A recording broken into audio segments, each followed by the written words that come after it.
नमस्कार पालको. आरटी प्रवेश प्रक्रिया 2024-25 मध्ये एक आणखीन नवीन तारीख कोर्टामार्फत देण्यात आलेली आहे. काल 18 जून रोजी जी की सुनावणी अपेक्षित होतं, अंतिम सुनावणी अपेक्षित होतं आणि आरटीची जी लॉटरी लागलेली आहे ती डिक्लेअर होणं अपेक्षित होतं. परंतु एक नवीन तारीख आता देण्यात आलेली आहे आणि ती म्हणजे 11 जुलै. आणि खरंच ही गोष्ट धक्कादायक निकाल म्हणण्यासारखा आहे, कारण जरी लांबवलेलं असलं तरी आता त्याचा बऱ्याचशा पालकांना फायदा होणार नाही आहे. कारण आपण पाहतो की महाराष्ट्रभर आता 15 जूनपासून किंवा 17 जूनपासून शाळा सुरू झालेल्या आहेत आणि 11 जुलैला म्हणजे एक महिन्यानंतर सुनावणी होणार असेल, त्यामध्ये सुनावणी होईल किंवा तारीख मिळेल आणि त्यानंतर ॲडमिशन्स घ्यायचे असेल तर ते शक्य राहिलेलं नाही आहे. आता पालकांच्या अडचणी काय काय वाढलेल्या आहेत त्यावरती थोडी चर्चा करणार आहोत. त्यासोबतच हे जो काही प्रकार घडत आहे, मग यामध्ये नेमकं दोषी कोण, कोर्टाला कळत नाही आहे का, इतकं संवेदनशील नाही आहे का की पाल्यांचं म्हणजे 2-1 लाख विद्यार्थी आहेत ज्यांच्या आयुष्याचं म्हणजे जे वर्ष आहे, शैक्षणिक वर्ष त्याचं वाया जात आहे, त्याच्याशी ते खेळत आहेत का मग शिक्षण संस्था ज्याने कुणी धाव घेतलेली आहे कोर्टामध्ये त्याच्यामुळे डिले होत आहेत ते मेन दोषी आहेत का मग सरकार जे की शिक्षण संचालनालय बोर्ड आहे ज्यांनी 9 फेब्रुवारीला जो नवीन नियम अधिसूचना काढून केला त्यामुळे जो काही गोंधळ होते का. तर या सगळ्या गोष्टीबद्दल आपण थोडक्यात चर्चा करणार आहोत. विषय आरटीचा खरंच आता गंभीर होत चाललेला आहे. पालकांना विनंती आहे की तुम्ही लवकरात लवकर निर्णय घ्यावा. चला तर मग इडापिडा टळू दे आणि जनतेचं राजीव दे म्हणत आपण या माहितीला सुरुवात करूया. मित्रो, कालचा जो काही निकाल कोर्टाचा आलेला आहे त्यामध्ये सांगितलं की अंतिम सुनवाई ही 11 जुलैला होईल. परंतु अशी कुठलीच शाश्वती नसते कोर्टाच्या बाबतीत की अंतिम सुनवाई ही 11 जुलैलाच होईल. बरं झाली तर कितपत फायदा पालकांना होणार आहे ते आपण थोडक्यात पाहूया. आता शाळा हे सुरू झालेले आहेत, वर्ग भरलेले आहेत.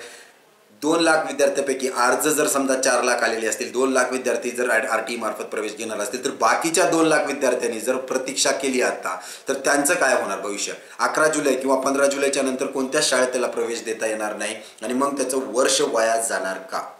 त्यासाठी पालकांनी काय केलेलं आहे की आपण सांगत होतो वारंवार की तुम्ही आरटीच्या भरोशाला न बसता तात्पुरतं ॲडमिशन करून घ्या. परंतु तात्पुरतं ॲडमिशन हे फिजिबल सोल्युशन नाही आहे, कारण तात्पुरतं ॲडमिशन असं काही नसतंच.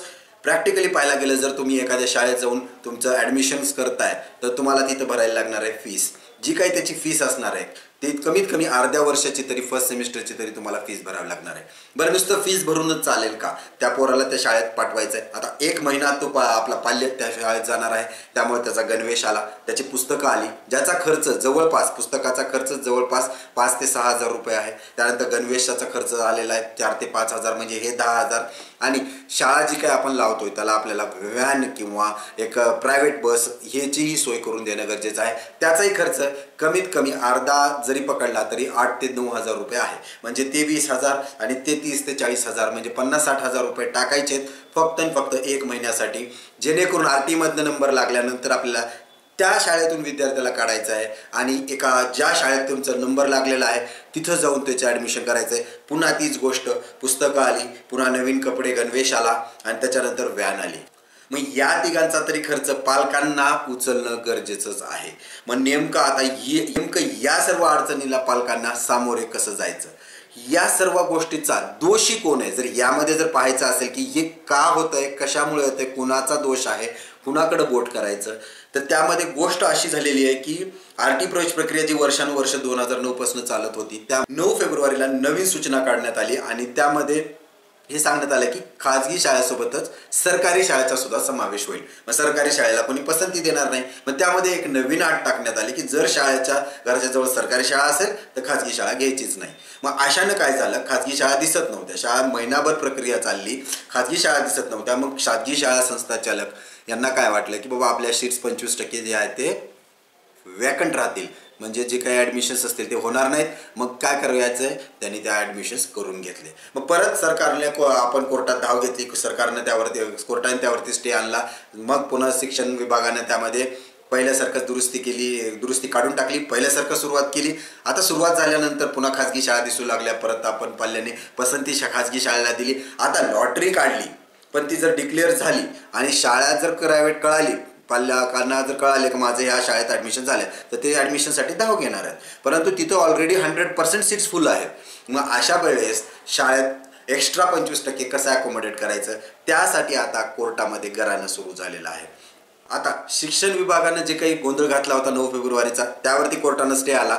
त्याच्याबद्दलही पुढं काय झालं ते समजून येते की शिक्षण विभागाने त्यांचा निर्णय वापस घेतलेला आहे आणि प्रक्रिया पूर्वीसारखी राबवलेली आहे. त्यामुळे आता दोषाच्या कटघऱ्यातनं शिक्षण विभाग बाहेर निघालेला आहे. आता नवीनच जो खटला सुरू आहे तो म्हणजे खाजगी संस्थेचा जे काय असोसिएशन आहे प्रायव्हेट स्कूल्सचं त्याचं आणि कोर्टामध्ये. आता त्यांचं म्हणणं काय की बाबा आम्ही तर ॲडमिशन्स केलेले आहेत, मग आता आम्हाला कसं अकोमोडेट करायचं आहे, तुम्हीच नवीन नियमावली द्या, कोर्टाने काहीतरी ऑर्डर दिलं पाहिजे, त्यातनं मध्यस्थी मार्ग काढला पाहिजे. आता येणाऱ्या 10 दिवसात वेळ दिलेला आहे, त्यामध्ये काय मार्ग काढता येईल त्यासाठी, आणि जर 10 दिवसात मार्ग नाही काढला तर 11 जुलैला अंतिम सुनावणी होणार आहे. असो कोर्टाचा काही रिझल्ट असेल, निकाल असेल, परंतु पालकांना आता या सगळ्या गोष्टीचं सामोरे जाणं खरंच खूप कठीण झालेलं आहे. मी आशा करतो पालकांनी जे काही ॲडमिशन्स केलेले असतील RTEच्या भरोशावरती त्यांच्यासाठी चांगलीच गोष्ट आहे. जे कोणी वेट करतायत तुम्ही लवकरात लवकर ॲडमिशन्स करून घ्या आणि येणारे जे काही वेळ आहेत त्याबद्दल मी तुम्हाला वेळोवेळी अपडेट करत राहीन. नवीन काही सूचना असतील तर अपडेट करत राहीन. चॅनलला सबस्क्राईब करा. धन्यवाद.